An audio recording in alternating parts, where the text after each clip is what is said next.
they had planes that were, barely going 150, 100 miles an hour. Germany had planes going 100 miles an hour faster. And so if When did he go? Mid-30s, maybe? no, it'd be late 30s because I know John F. Kennedy was part of that trip too.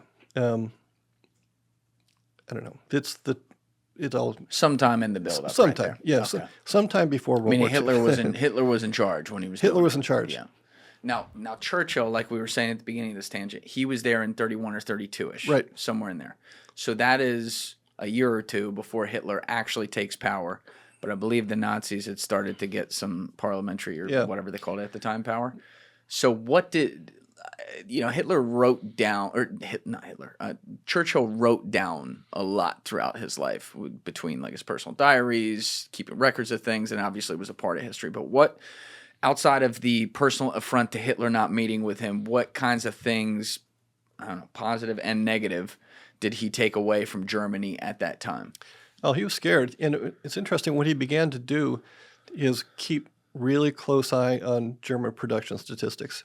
And he even had like a secret army of spies just kind of reporting back to him about what was going on in Germany. As just a member of parliament at the time. Just as a member of parliament, because he was so sure we were going to go to war, and he wanted to be able to share those statistics, and nobody listened to him. Nobody wanted to believe that what he was saying was true. And he was very fastidious about this, and he did a number of BBC radio addresses on this very topic, and nobody wanted to listen to him. Again, he was in a political wilderness. He was that guy that nobody paid attention to. So if he got on the BBC, it was not like it was the great Winston Churchill. It was kind of like that hack who won't stop crying wolf about the war, or a war. It's crazy to think about, but I believe it. Yeah. I mean, he really didn't. He was persona non grata in some ways, but that's so. He comes back, and then I think, and you wrote about this in your book, Taken London. I think it was in like 1934, after Hitler was in power, he really went after, I want to say it was like trying to sound the alarm bells, particularly on the Luftwaffe and the air capabilities, and the fact that Britain, he felt, could be attacked by this new thing that Hitler had created. Well, it's interesting, the growth of the Royal Air Force, because up until the late 1930s, a lot of their planes were still biplanes, World War I era things. And the best, before the introduction of the Hurricanes and the Spitfires, which were just revolutionary in their design and changed everything about Britain's military capacity as a fighter, not bomber, but as a fighter entity. Before that, they had planes that were, barely going 150, 100 miles an hour. Germany had planes going 100 miles an hour faster. And so if not for the Spitfire and the Hurricane, if they'd been flying those other planes that were introduced only in the late 1930s, if they'd been flying those slower planes, the British would have been annihilated in the air, and there would have been no. We would never even have fought the war in Europe. We would have been stuck in the Pacific because Britain would have been overrun. What would you say to people? I'm just like picking holes in how people could attack Churchill or something like that. What would you say to people who would be critical and say, well, if Churchill was trying to sound the alarm bells in even 31 and 32, and then publicly in 34 at the very front end of Hitler being in power, regardless of what you think of Hitler, does that prove that Churchill was just a total warmonger, military-industrial complex guy? Yeah. Do you think there's anything to that argument? No, I think Churchill was very pragmatic. Yeah. I think above all, he was a British patriot. I mean, and by the way, he was very aware that he was half American, and he actually became an American citizen during the Kennedy administration. They had a special ceremony in the Rose Garden to grant him American citizenship, which I think is pretty cool. But he wanted the best for his country. He was unrelenting in trying to make sure that people knew the danger, because he was an historian himself, and he had a feeling for the greater scope of history, and the fact that the British nation was really vulnerable. And if Hitler swept across, and it came down to just Britain against Hitler, who dominated almost every country in Europe was under Nazi rule, and if they had successfully crossed the channel, and they had the landing craft prepared to come across the channel and invade Britain. If Britain had fallen, the plan was for Churchill to evacuate and run the country from Canada, but Hitler also had him on a kill list. So, people who talk about isolationism. So Churchill went by trying to yank Roosevelt into the war and get him to come onto the British side. He wasn't doing it just for England. He was doing it because, if Britain fell, America would have been next. Hitler wasn't going to stop. And it was just one of those things where he was just fighting for his very survival, the survival of his nation and everything that Britain stood for. Yeah. Now, you and I were talking before we got on camera about your book, Take in London, and then The Splendid and the Vile by Eric Larson, which is about the Battle of Britain. And you were saying your book basically leaves off where his begins on May 10th, I guess, 1940, when the bombing started. Does right? he? No.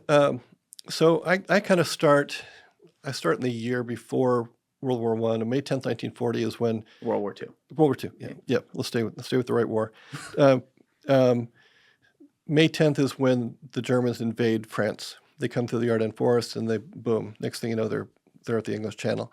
That is also the date, coincidentally, that Churchill is made prime minister. Yes. Okay. That's right. So my book goes from prior to that, a little backstory. Then we go through the Battle of Britain, which takes place from the actual starting date, but let's say July 1940, late June 1940, up until September 17th is when they called off Operation Sea Lion, which is the invasion of Great Britain, because the English Channel was getting too stormy.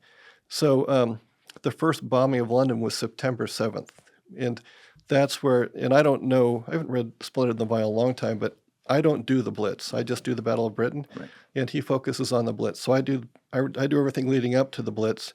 He does all the Blitz. Got it. So point being, though,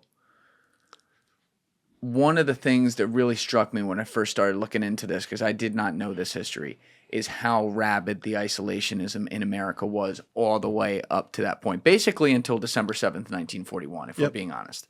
But Churchill was pleading with FDR to help out Britain, because he's like, this guy is starting a war on our front. If we fall, all of Europe's going to fall. And like you said, we're next.